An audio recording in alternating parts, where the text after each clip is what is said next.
హైదరాబాద్లోని జీడిమెట్ల పోలీసులు అత్యుత్సాహం ప్రదర్శిస్తున్నారని లారీ డ్రైవర్లు ఆవేదన వ్యక్తం చేస్తున్నారు. గండి మైసమ్మ నుండి నర్సాపూర్ వెళ్లే దారిలో రోడ్డు పక్కన సాంకేతిక సమస్యల కారణంగా ఆగిన ఓ లారీ డ్రైవర్పై జీడిమెట్ల ట్రాఫిక్ ఎస్ఐ యాదగిరి బండ బూతులు తిడుతూ చేయి చేసుకున్నాడు.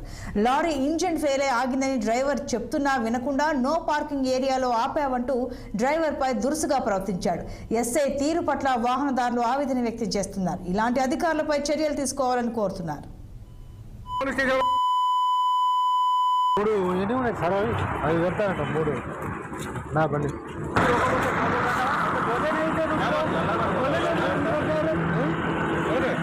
अरे इस गाड़ी में लेके अपने इनको भी जाते हो लगा था क्या समझ रहा बोले आप रुके कि नहीं रुके गाड़ी किधर रोक रहा रोड